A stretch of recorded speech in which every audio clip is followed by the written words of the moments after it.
Welcome everybody to the lecture called Teaching Culture in a Globalized World. I'd like to say something about the title of the lecture first. If we talk, or when we talk about globalization in English language teaching, very often this is connected to the idea or to the concept of English as a global language, which is not only the book or the title of a book by David Crystal, but also refers to the idea of English being used as a language which is used to communicate all over the world, not only between native speakers, but also between people who speak it as a second or as a foreign language. And it is interesting in this respect that actually there are more non-native speakers of English than there are native speakers, and also that in 3 out of 4 conversations that take place in English, there is no native speaker involved. And so these facts have also resulted in a shift of focus in English language teaching. Because if we actually think about this fact, we need to also take into consideration the global and the intercultural contexts much more, maybe than only the English-speaking ones. And this idea has also been focused on in something which is called global education, which is an approach which, according to Kip Cates, and I quote her, aims to promote students' knowledge and awareness of world peoples, countries, cultures, and issues. And the basic idea here is to enable young people to become responsible global citizens and to actively take part in shaping a better and a shared future. And these approaches, actually global education, take up ideas from environmental studies, peace studies, human rights education, and it goes together with a more global perspective on language teaching as well, with a special focus on international themes and global issues. So, for example, you could introduce themes like peace, development, the environment, and human rights. And the activities in the classroom then should focus really on these themes, on building up knowledge about various countries, about cultures and global issues, to develop skills of the learners, of intercultural communication, and also to develop attitudes like global awareness, respect for diversity, and empathy, and to become aware of their social responsibility as world citizens. And so these are some aspects that I would like to take up in my lecture, but I also want to add another aspect because this is something which is really also my focus of English language teaching, teaching literature. So also the question not only what do these additional topics give us in English language teaching, but also what is the additional value that literature may have. And what I want to suggest then are some didactic principles for teaching culture in a world which is largely affected by migration and globalization. And I also want to connect these principles to some methodological considerations which are based on more recent trends and developments in English language teaching. I will start with a story which portrays how the lives of people across the globe are affected and also linked to the processes of globalization. And the film Babel, I'm not quite sure who knows about that film maybe, will serve as a starting point for my reflection. Which principles we need in order to teach culture according to a modern concept. I will outline basic principles, basic ideas, and then also try to show how these principles can be put into practice with 3 examples. There's one example of a project on climate change, one example of how to teach literature to young students in grade 5, and another is a learning circle about South Africa, these are all examples which I actually did in my own teaching. So when I was a grammar school teacher, I also tried these out, and I'm going to show you how they were designed and how these principles that I'm going to talk about can be put into practice. Okay, so let me start by telling the story. It's actually a story which is made up of 3 different stories.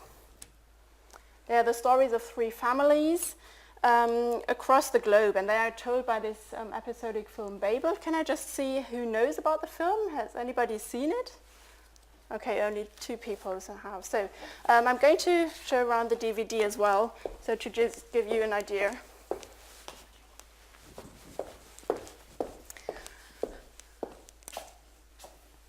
And the film was released in 2006 and has also won several film prizes. So the different episodes of the film are set in various parts of the globe. So Morocco is involved, the USA, Mexico and Japan, and we as an audience are presented with a series of events which are all actually triggered by one event. And this event also serves as a link between the lives of the different characters, which otherwise would seem very, well, distant, and actually, well, there doesn't seem to be a connection at the beginning. The first pictures we see are those of two Moroccan shepherd boys who are herding the family's goats. And they're given a rifle by their father to scare off the jackals in the area, and they play a little bit around with it, they try it out, and they're a little bit disappointed that the bullets don't seem to go very far. And then they see a bus coming up in the valley, and one of the boys actually tries to aim at the bus and hits as well, and severely wounds an American tourist, Susan Jones, who's actually traveling North Africa with her husband. They are American tourists, and they are trying to escape somehow the troubles or the struggles they are having in their relationship. And now she's transported to a nearby village, also by the guide who's taking the tour to the house of Anwar, the guide who is then calling a veterinarian to look after her until the US Embassy sends a helicopter for her rescue. Meanwhile, the USA are putting very high pressure on the Moroccan government because they suspect a terrorist attack. And although, as we actually find out later, the rifle was only given to the neighbor of the shepherd family by a friend who comes from Japan, a Japanese hunter, but we witness the tragic effects this whole event and the misperceptions have on the Moroccan people in the area, because the local police are really using very harsh methods to track down the alleged terrorists, and in the pursuit then of the two boys who are trying to escape with their father, one of the boys is killed. The events in Morocco also have an effect on the lives of characters back home in the USA. Because Susan and Richard have left their children with their nanny, Amelia, who comes from Mexico. And when Richard, the father of the two children, tells Amelia, while he's calling her on the phone, and tells her of the accident and asks her to stay for a few more days with the children, Amelia finds herself in a dilemma situation because she has actually agreed to attend her son's wedding in Mexico. Now she's really first with a decision of what to do, and she decides to take the two children with her over the border to Mexico. They're having a really big party, but on the way back, her nephew takes them back to the USA. At the border, they're getting into trouble because there is an argument with a police officer, and then her nephew somehow overreacts. He drives through the borders into the desert, and they are lost in the desert. And then Amelia finds herself with the two kids because the nephew is gone and he doesn't return. And then she's really, well, it's a really, really traumatic situation actually. And the next day she's looking for somebody to help them, but they are lost. And she's then luckily picked up by a police officer who suspects her somehow of having entered the USA illegally. And she's inquired, so the children are then saved by the police, but she's inquired by the police, and it is found out that actually she's worked in the US illegally for several years.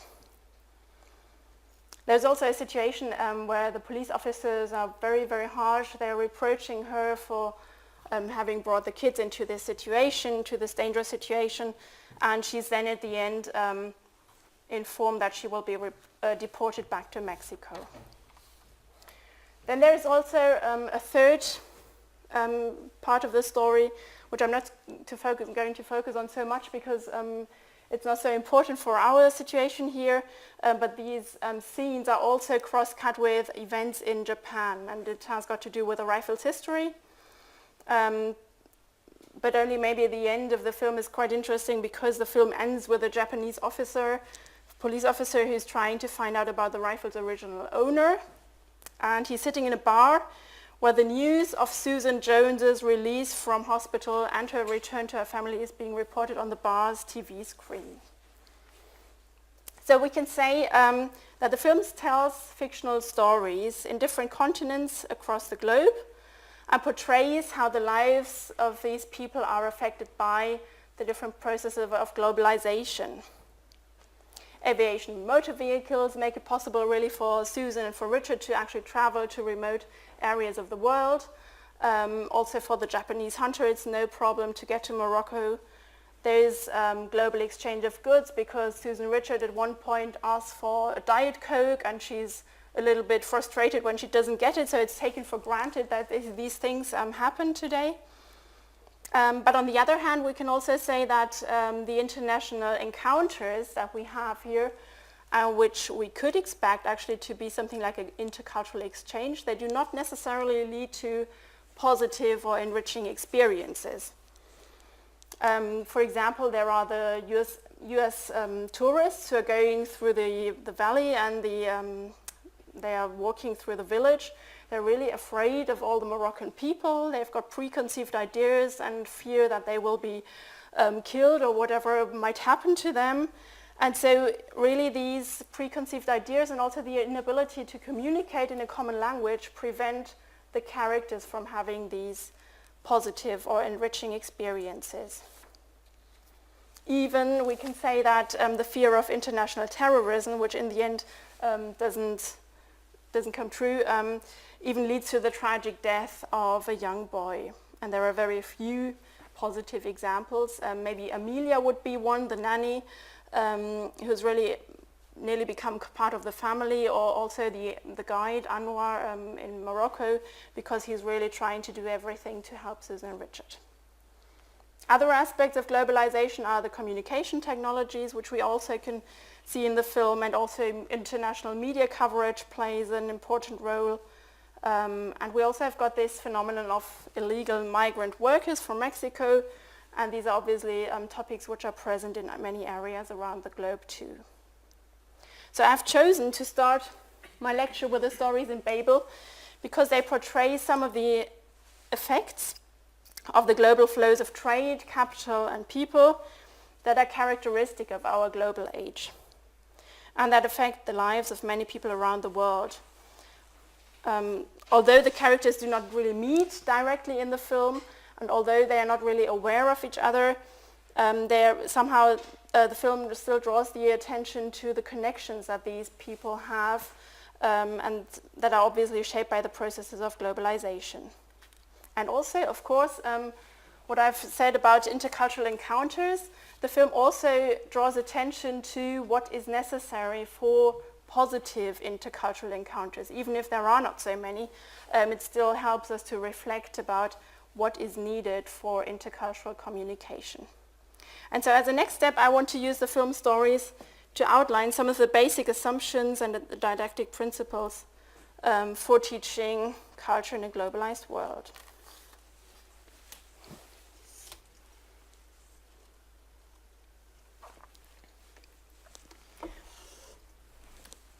So what is culture and how can we teach it? Of course, these questions also arise when we think of the film Babel. If we think of some of the aspects that are mentioned, for example, I would expect students who watch this film to come up with many questions because they will remain unanswered.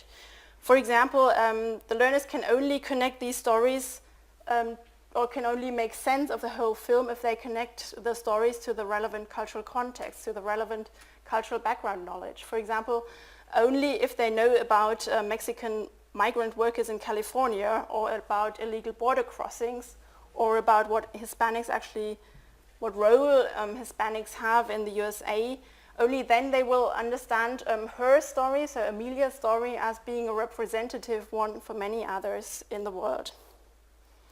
And so this is also why we as teachers need to think about how we can represent cultures and provide opportunities for learners to read them, to understand what it means to live in that culture and what maybe also concepts, what values, what norms and so on these people have in order to understand why they act in a certain way. And so if we talk about teaching culture, we of course first need to define what it actually is that we are referring to. And in recent years, we can say that foreign language education has often borrowed concepts and ideas for teaching culture from cultural studies. And in this respect, you can see there's a model, a three-dimensional model of culture, which is quite helpful in this respect.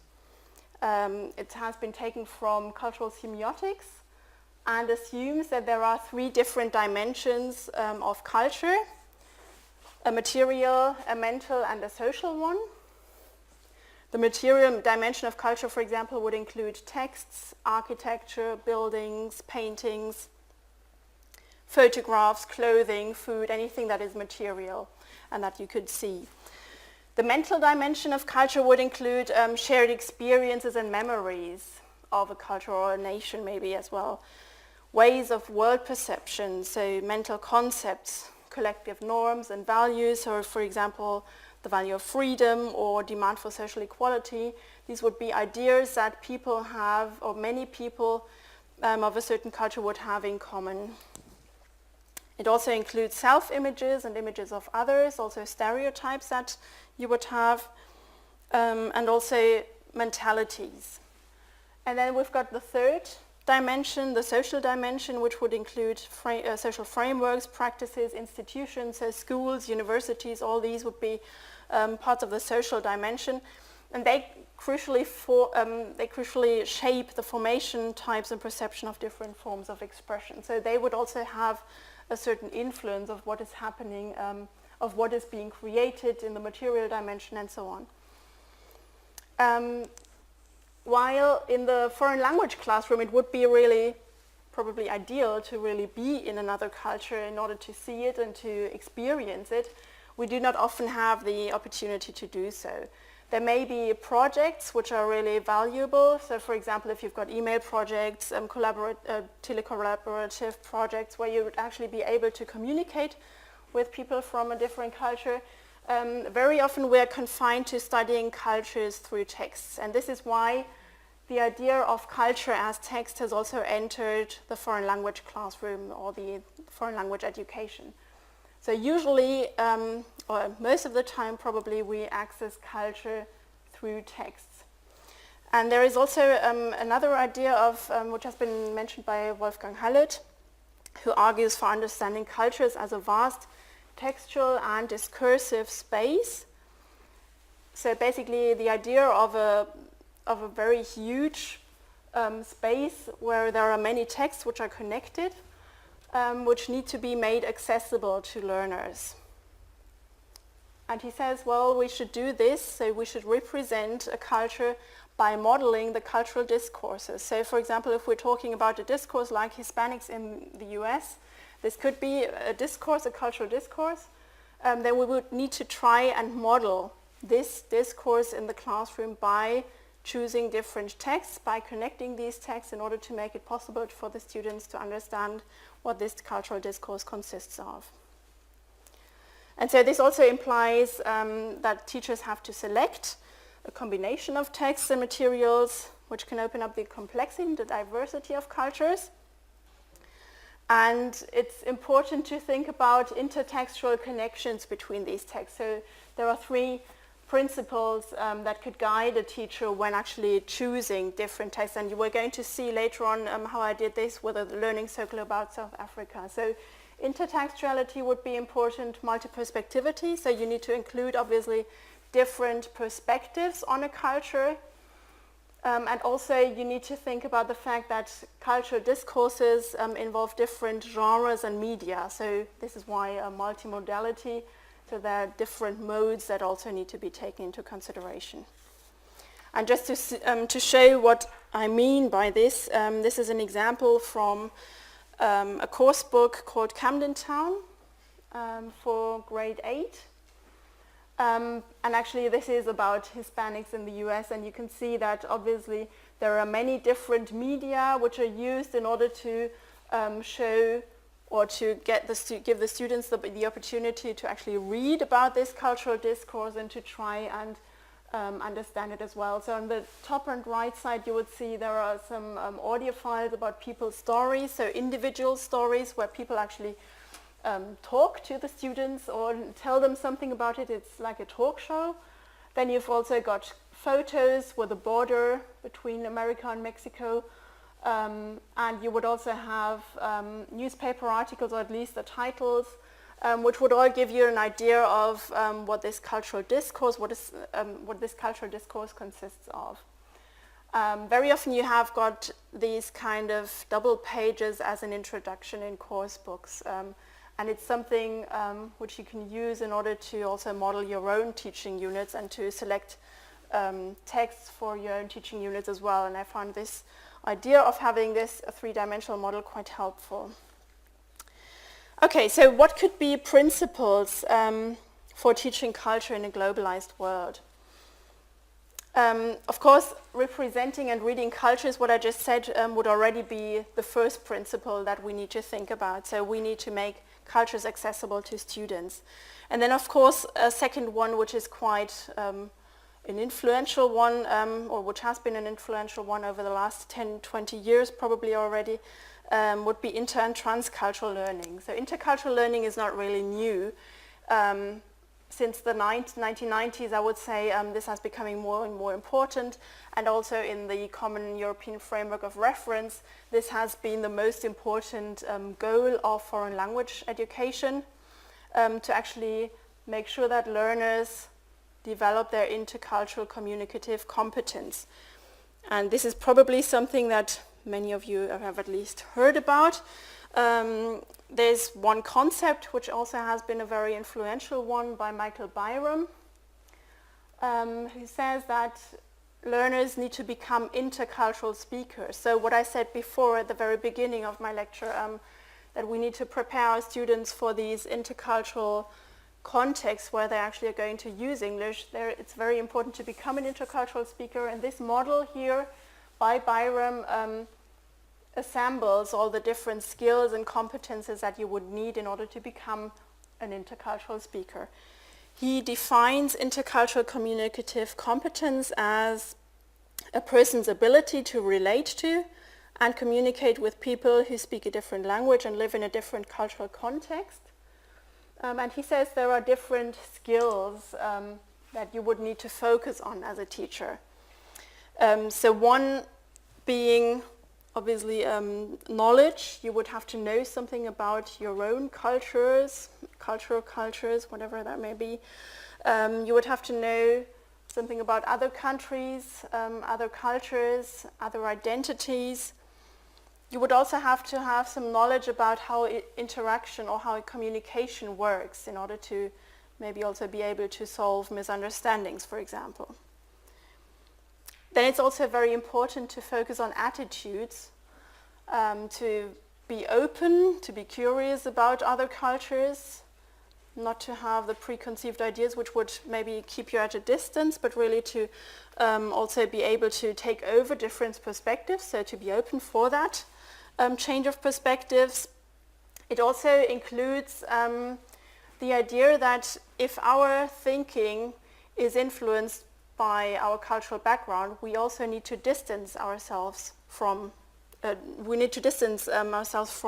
our own perspective. So relativizing self is this idea, distancing from your own perspective, trying to take a step back and to see how things are seen from different angles. And then, of course, valuing others, so having respect for different opinions would also be an important attitude here. And then he also says, obviously, that it's important to have certain skills which you need to acquire. On the one hand, interpreting and relating. This refers also to what I said before, being able to read cultures through text. So you need to be able to look for information if you find you're missing something and you don't quite understand why people are acting in a certain way.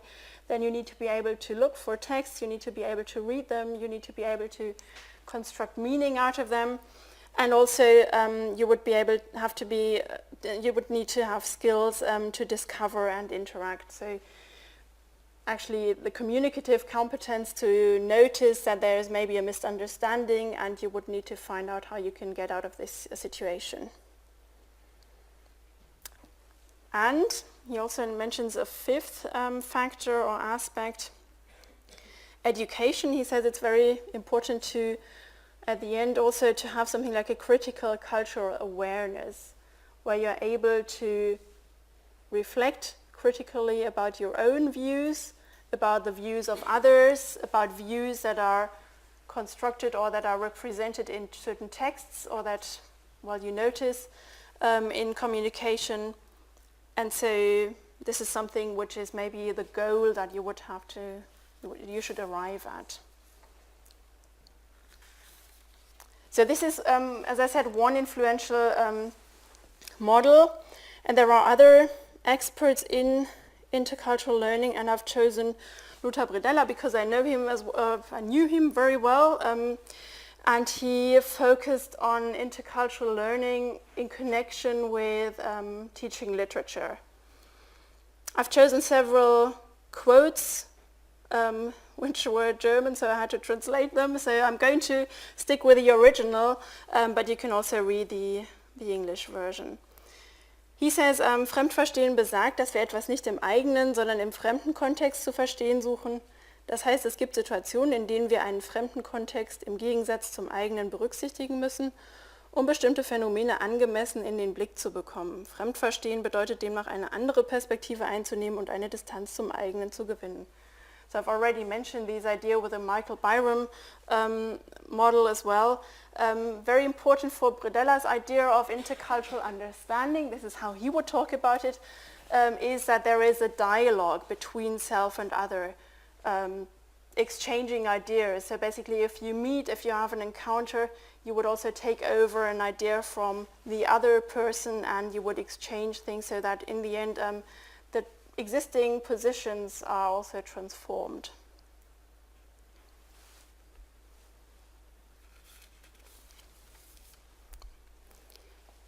Another aspect which is very important is the idea of changing perspectives, and he talks about Innenperspektive and Außenperspektive.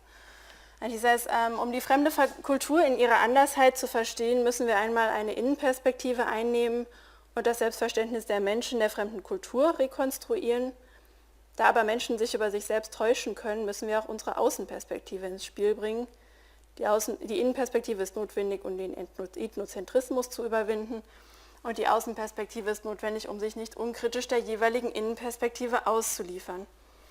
Ein reflektiertes interkulturelles Verstehen vollzieht sich, indem man die Spannung zwischen Innen- und Außenperspektive entfaltet.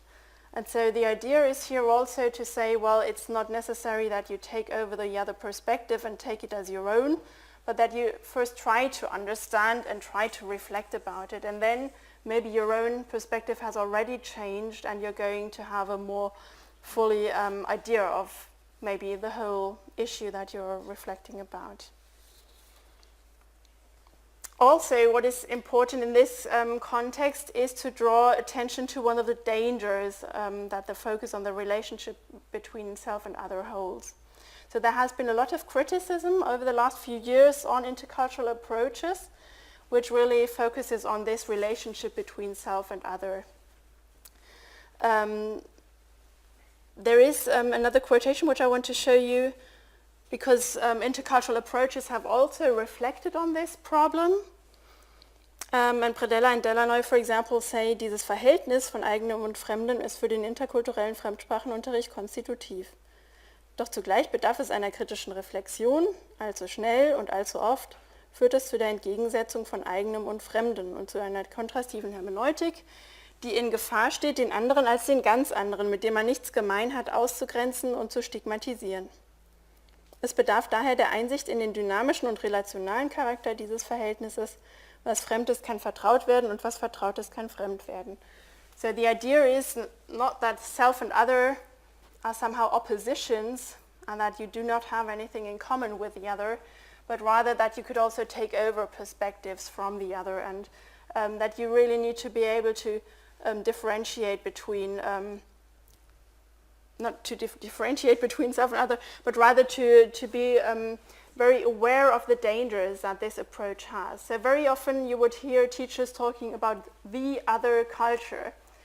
There is no such thing as the other culture. There are always so many different perspectives within other cultures that you can't really talk about the foreign culture. And so this is something which we need to take into account as well.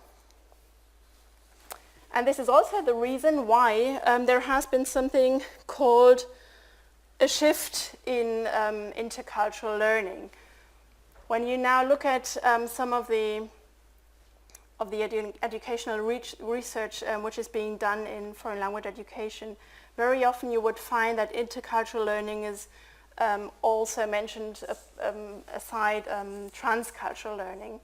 And so there has been this shift from intercultural to transcultural, but there are still people who are arguing about whether this is necessary, whether intercultural needs to be replaced by transcultural, or whether it's actually the same thing.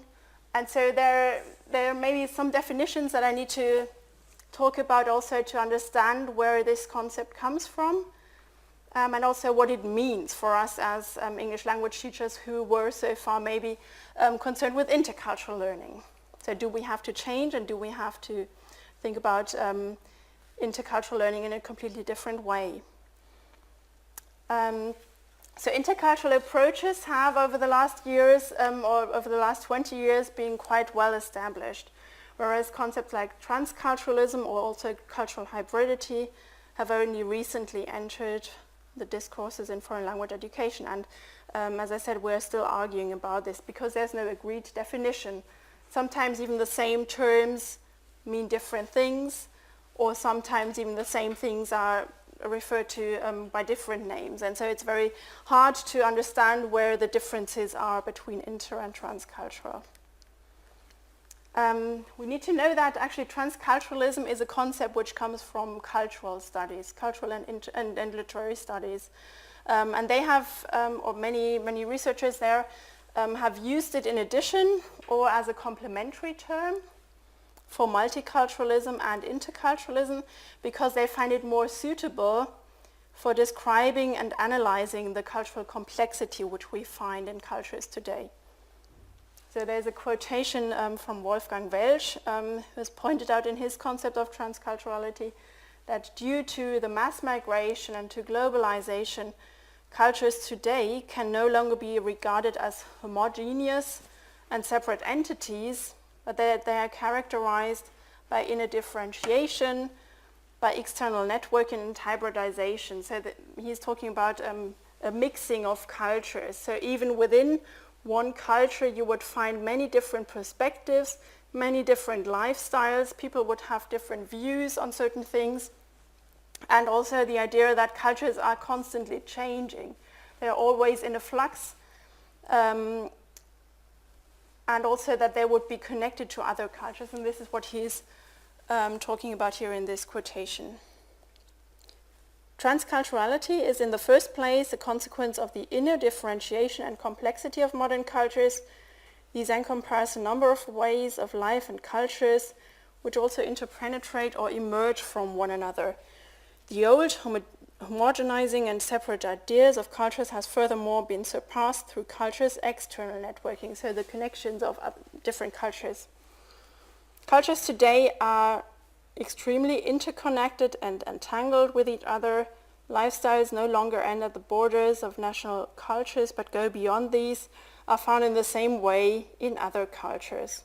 And of course you could also use Bible as an example where cultures are connected. Even though there are no personal connections between the characters, obviously there are still connections which we can see.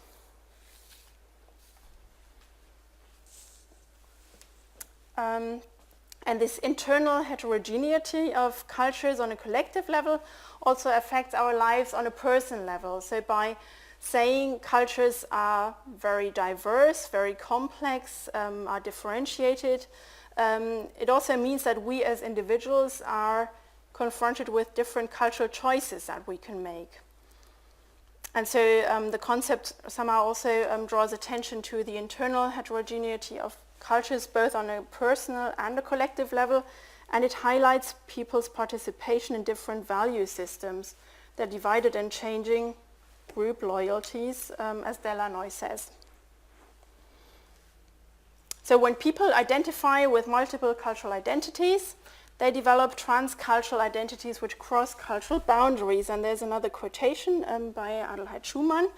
Kultur wird als ein im einzelnen Individuum und in der Gesellschaft sich vollziehender Prozess der Verknüpfung verschiedener kultureller Wertvorstellungen verstanden, der sich im Zusammenleben von Menschen aus unterschiedlichen Traditionen entwickelt und neue Wertsetzungen hervorbringt. Transkulturelle Identitäten bilden diejenigen aus, die sich diesem Prozess öffnen und mit ihrer Lebensweise zum Métissage culturel, dem Vermischen und Verknüpfen kultureller Normen verschiedener Herkunft beitragen. Also the idea of maybe also Amelia, the nanny from the film Babel, would be the only example actually where we have such a complex cultural identity, because she also identifies with different cultures, different national identities even.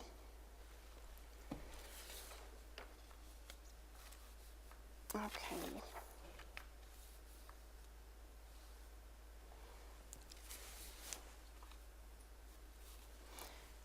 As I said, sometimes it's a question of whether actually we should replace intercultural learning by a transcultural approach, or whether we should actually, use it at the same time. And my own approach for that is actually that I think it's quite helpful if you've got something like a dialogue between those two approaches, because on the one hand you could say intercultural learning really focuses on this exchange between self and other, on taking over a different perspective, and also on respect for other cultures. This is very important for the intercultural approach, whereas a transcultural approach rather would focus and draw attention on these complexities of cultures, so making sure that students actually understand cultures as very complex and diverse entities. And this is something where we actually as teachers have to choose the right material in order to do so. So choosing a film like Babel would, for example, be quite a good idea, and there are also many other books or films that you could use in order to show this diversity of voices. And also, again, this refers back to the question of representing cultures. If you model a discourse, it's always very important to actually make sure that the diversity of voices and perspectives is represented in your teaching unit or in your material. Just in order to maybe summarize why a film like, okay, no, I'm sorry, there's something missing here.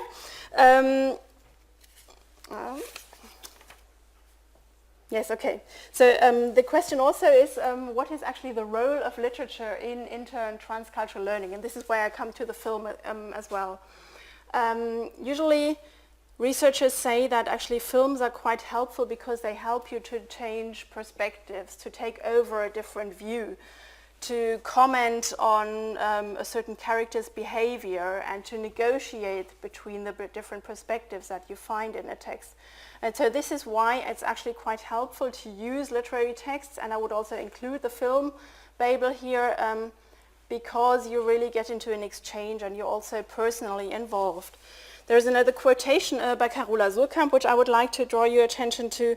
Fremdsprachige Filme oder literarische Texte liefern anhand von anschaulich geschilderten fiktionalen Einzelschicksalen Vorstellungen von lebensweltlichen menschlichen Erfahrungen und vermitteln aufgrund ihrer Erfahrungshaltigkeit fremde Lebensweisen, Werte, Normen und Weltsichten.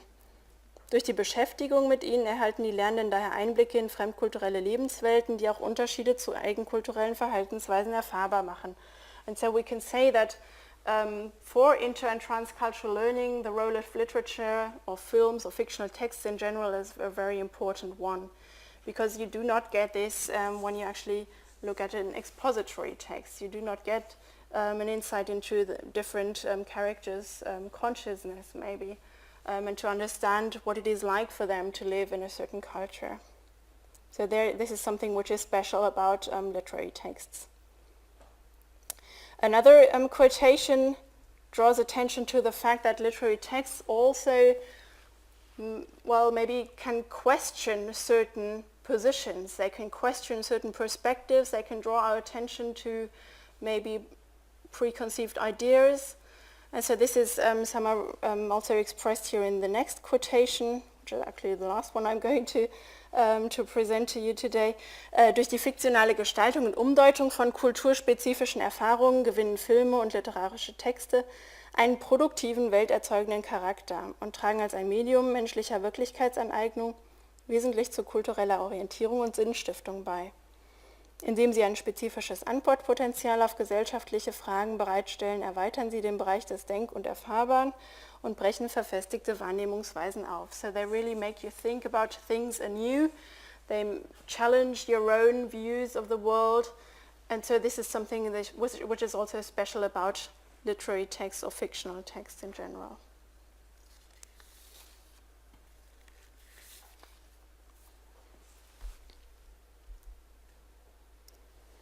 If we now try to think about the question of why a film like Babel would be very supportive for inter and transcultural learning, I've just kind of summarized all these different ideas which I've already mentioned. One would be that actually the film offers opportunities to reflect about and to discuss universal themes. So this is a new aspect which I haven't mentioned actually, like family, friendship, generation conflict, growing up, love, dreams and realities. The characters are all faced with these issues. And what is important is that actually by referring to universal themes, students can connect to these themes. And they are somehow personally involved in the stories, which makes it easier also to reflect about your own ideas and to connect to that. Then you could also say that the film also draws attention to international and global connections between cultures. I've said that several times, to cultural diversity and complexity, and so obviously this would also be in line with a transcultural approach. It also gives readers a chance to explore the characters' lives, the attitudes and cultural conflicts, values and identities. So you would be actually feeling with the characters, with Amelia or with the young boys, with the young shepherd boys, even with the parents, and also the Japanese teenager. You would be able to see how they live, what their ideas are, and to explore their points of view, which is obviously something which is important for intercultural learning. It also engages foreign language learners in meaningful interaction about intercultural communication. As I said, there are many problems of intercultural communication, and you could be discussing that with learners, so to, well, actually think how could you improve this situation, and to think about what is necessary for intercultural positive relationships and how to deal with these conflicts. And the last thing, which actually refers to the third principle I am going to present in a minute, it also reflects and participates in different cultural and global discourses. So for example, it is also can be seen as a response to the discourse of global trade or the discourse of Hispanics in the US. It somehow has got a certain voice or a certain statement to make about these discourses. And by participating in these discourses, it also provides opportunities for learners to participate in these discourses, but I'm going to get to that in a minute. Then, of course, it's not enough to only think about the role of literature. I've just somehow listed some task types which you could also use for teaching literature if you want to support inter and transcultural learning, and I'm not going to go into detail with all of them, but just going to give you a short idea of what the different task types would be that you could focus on when you actually deal with a film like that. So one important aspect, for example, would be warming up. Usually, if there's something which is foreign to students, which is different from their own worldview, then it's helpful to kind of, well, get them interested, get them motivated to actually deal with something which is different from them. And so you could maybe raise their curiosity by showing the trailer, showing some film stills, and by getting them into the situation of watching the film. Then, as I said, for intercultural learning, it's very important to reflect about your own cultural background.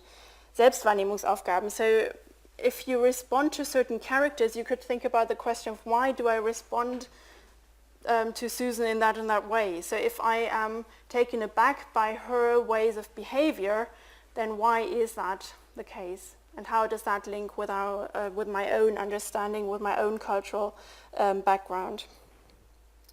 The most important part, of course, would be something like understanding and changing perspectives, trying to understand the views of certain characters in the film or in a literary text, trying to see the world through their eyes. And you could let students write a role biography or make an interview with characters in order to get more into the view of the characters that you're presented with.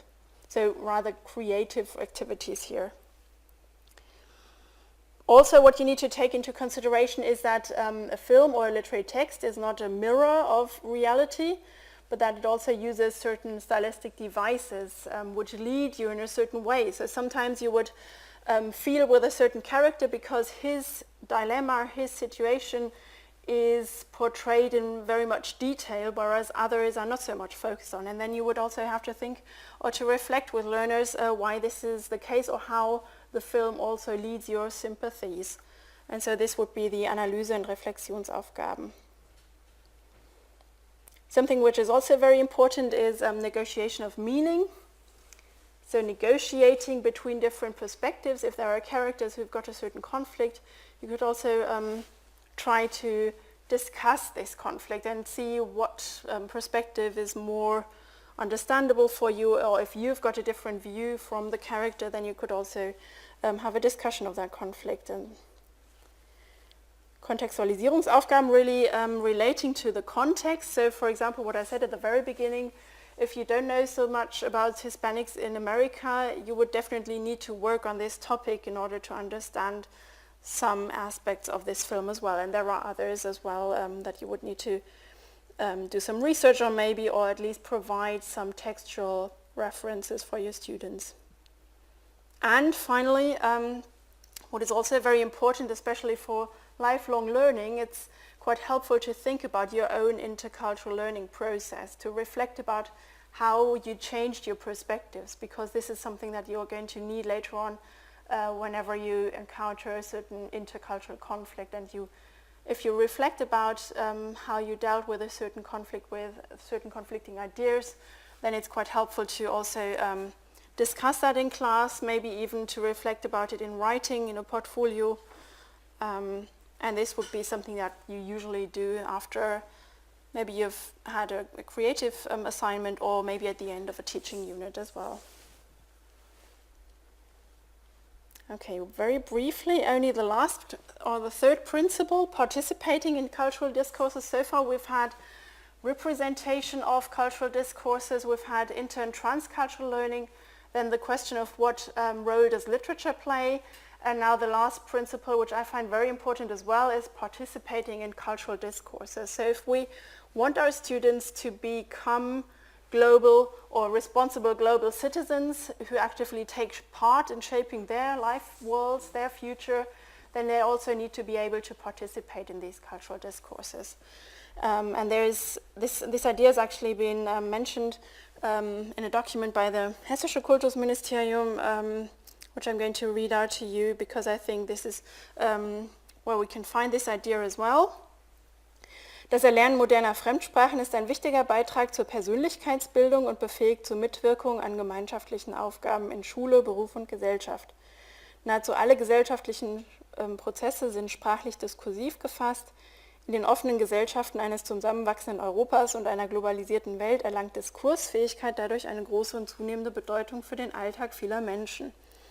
Dazu ist es notwendig, kommunikative, transkulturelle und sprachlernbezogene Kompetenzen aufzubauen, die für ein erfolgreiches und verantwortungsvolles Handeln erforderlich sind.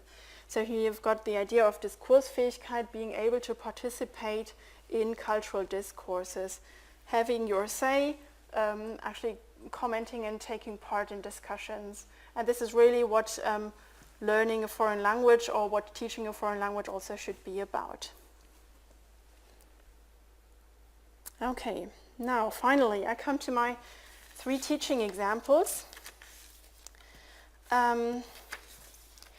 which, as I said, I have also tried out in school, and so these are really examples from my own teaching experience.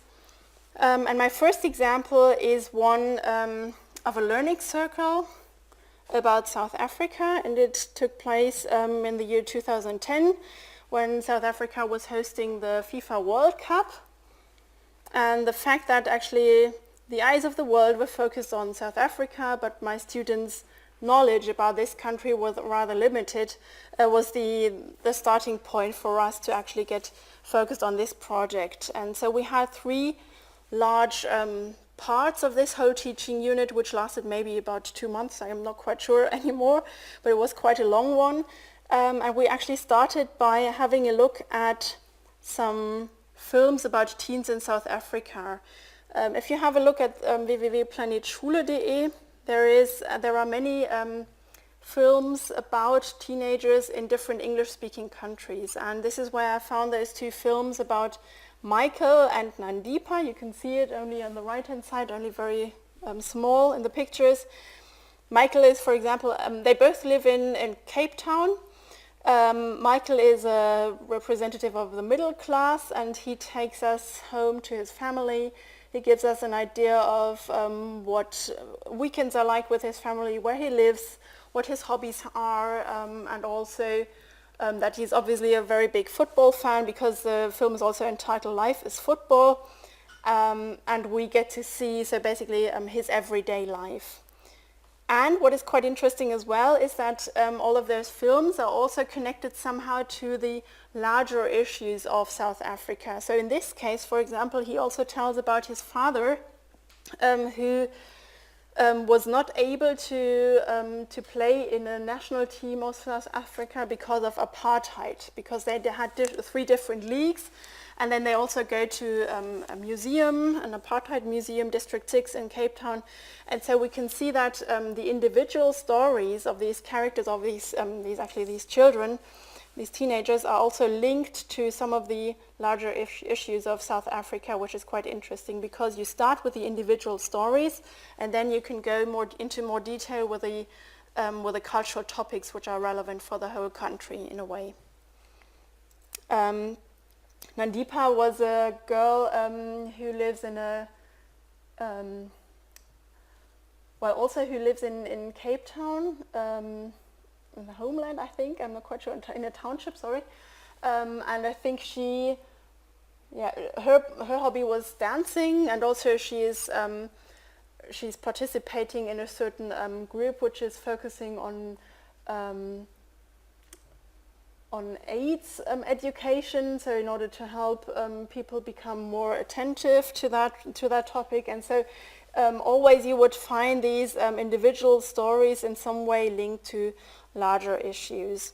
And so what I did first was actually start with the teens in South Africa, because obviously it relates to the students' experiences in their own life worlds. And then we focused on a learning circle, where the question was, how do I represent cultures in the foreign language classroom? And we did a learning circle on 5 different topics. So the students were asked to actually work in groups. And they could choose 3 out of those 5 different stations. So there was one focusing on apartheid, one on the film Invictus, which was just released at that time. And Invictus is a film about Nelson Mandela's attempt to try and unite the country after apartheid was over, with the help of the rugby World Cup, which was being hosted in South Africa in 1995, and this film really reflects about this time in South African history. Then also there was a station focusing on facts and figures, on education, so what are the problems with education in South Africa, and then there was also a reading corner where they could read something about Mandela or other stories, timelines, and so on. So it was more of a free station where they could choose from whatever they wanted. And the third part then was designing a magazine. So you can see the final cover, which my students produced on the right-hand side. So the idea was to, actually inform other school classes about South Africa, and so basically in groups they designed a double page about different topics like food, history, sports, and so on. The idea was also that obviously this topic, South Africa, offered so many different topics that all of my students' interests were also met, because I had many of them who were actually interested in historical or political issues, but there were others who were also interested in music, sports, and football, and also in food and so on. So the principles of the teaching unit were first trying to represent culture as a diverse, multifaceted, and complex entity. And so I tried to somehow model discourses of the past, of the present of South Africa. So topics were apartheid uniting a nation, sports and education. And also I tried to include multiple perspectives, texts and media. And then also the idea of task-based language learning, which I haven't focused on so far, to have something like a target task, and I'm going to show you what I mean by that with this slide. So these were like 3 tasks that the students, for example, had to do with Station 1, apartheid, and there was a target task which they had to do after they had worked through all the different materials. So there were some photos of blacks and whites being separated in everyday life during apartheid, and they had to choose a picture, write down what the people were thinking, and they should compare the ideas with partner and also write down maybe what they would ask the people in the picture. So this was one task. Then they also had to take notes about an author's statement in a newspaper article, which was written during apartheid, and also they had to do some internet research about keywords. Some of the ideas or the tasks were also taken from a Camden Town course book, but it just shows what the different ideas are. So basically there are different skills that the students have to work through. There are different genres that are included, and the idea then at the end is also to have something like a target task, a product at the end of this whole teaching, of this whole station, where they had to discuss which human rights were violated under apartheid. So this was the target task which they had to focus on. And they should design a mind map about life under apartheid to present their results. And all of the other stations also had similar target tasks. So one was, for example, a 1-minute presentation of whether they wanted to watch the film Invictus or not. Another one was presenting the geography of South Africa, and another one then again was I think giving a 1-minute presentation on education and the problems in South Africa. So this is the first example. The second one is taken from grade 5. So this is something which I did in my own English class, and it focused on a selection of poems. So Benjamin Zephaniah is a British and Jamaican writer who has edited a section of poems which is called We Are Britain, and in it he has focused on 12 different children from Great Britain. So every child has got a double page, and it consists of one poem which Zephaniah writes about these children, and then also photos from family and so on, and also some additional information. And the idea why I actually wanted to read this book with my students, or read these poems with my students, was that I had a very multicultural classroom, which was actually quite unusual. So I had pupils whose parents or who themselves had actually migrated from different countries around Europe. So I have to see that again because I can't remember. So there were at least 6 children who spoke other languages than German at home: Turkish, Polish, Greek, Russian, Albanian, Chinese. And they or their families actually came from 13 different countries, which was really unusual also for my school. And the problem that I had to face in this classroom was that during the school year, there were several incidents where actually they revealed, I would say, something like a lack of intercultural sensitivity. So they were referring to each other's skin color, to their looks and so on, where you would think that students who've got this background would be a little bit more sensitive to these questions, but actually they used it also against each other. And so the idea was also to actually focus or to actually use these different cultural backgrounds and try to make it a more enriching experience for the students. And so what we did actually was first starting by reading these different poems about the different children from the UK. So they also represented quite different cultural origins. They were taken from all over the UK. They had different religions, different cultural backgrounds, and so they also represented the diversity within the UK in a way.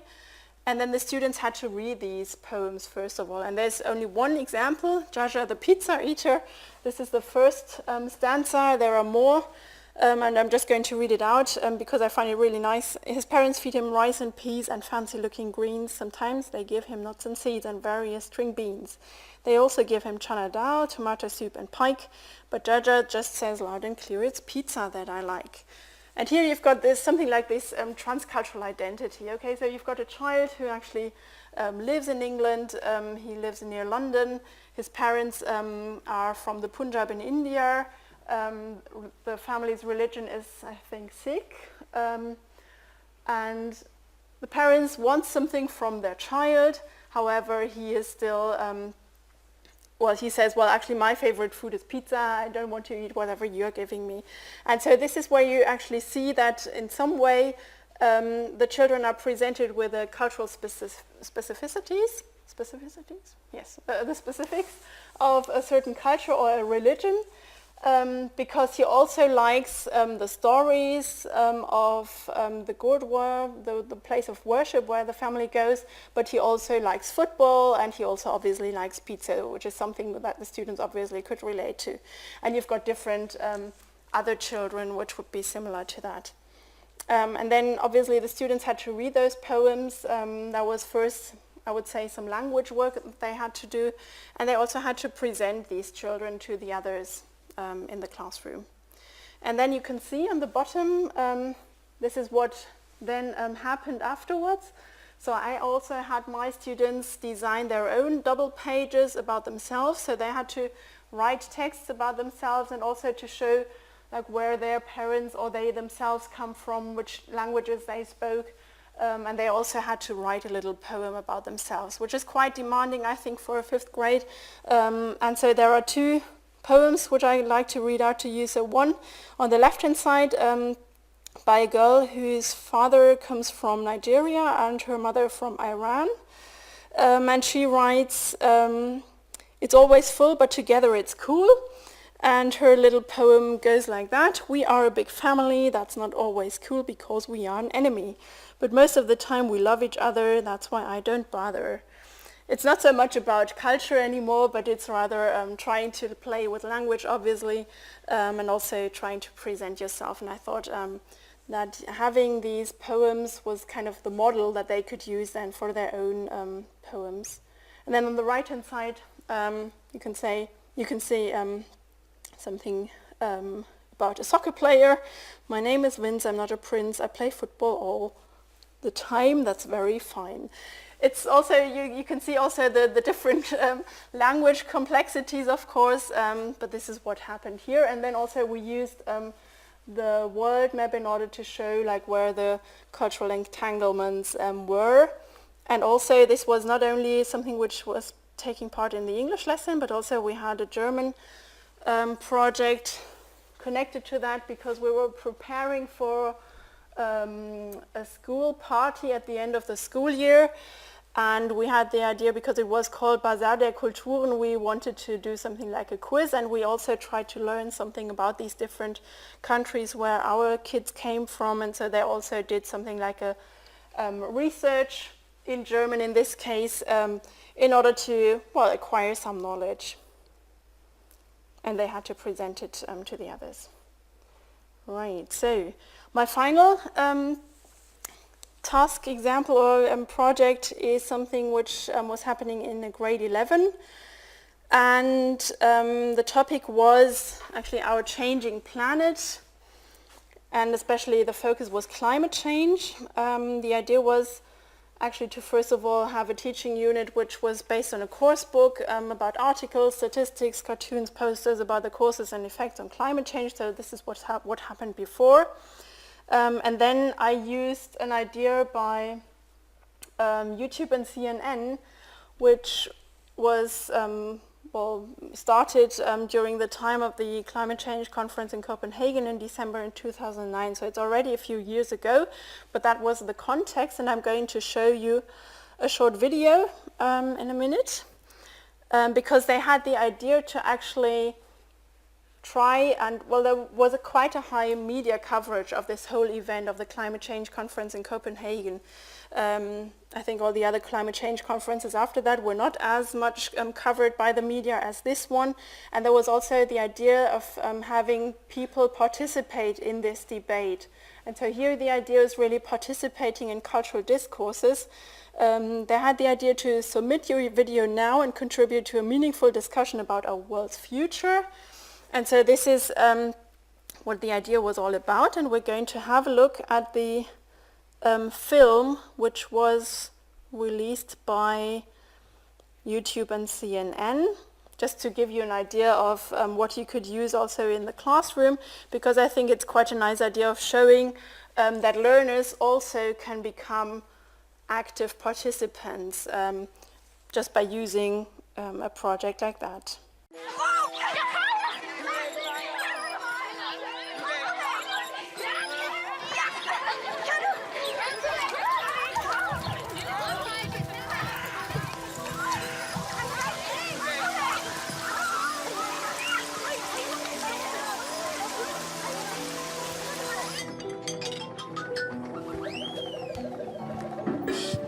And few still doubt the impact of human influence over this predicted catastrophe. Those activities which are emitting carbon dioxide are obviously imposing a cost on the earth, on humanity, on this generation and the next generation. The number of environmental refugees to more than 250 million people. The shortage of resources and the high number of refugees will increase tensions all over the world.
All scientific prognoses show that the continent of Africa will be severely hit if we do not act now.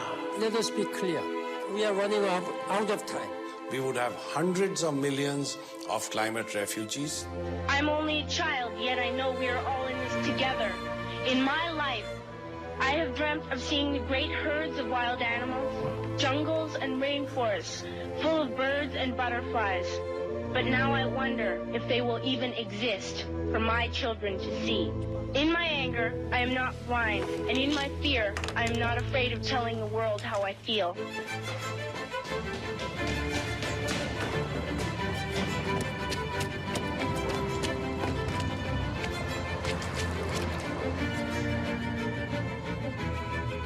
Please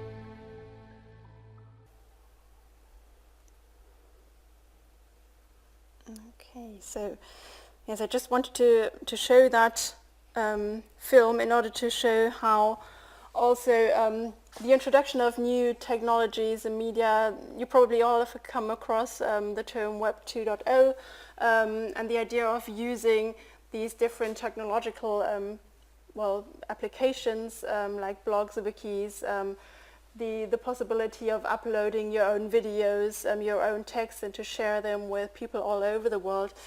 This also obviously introduces new ideas or new ways of actually participating in these cultural discourses. In this case, it was a global discourse where actually also world leaders even took part.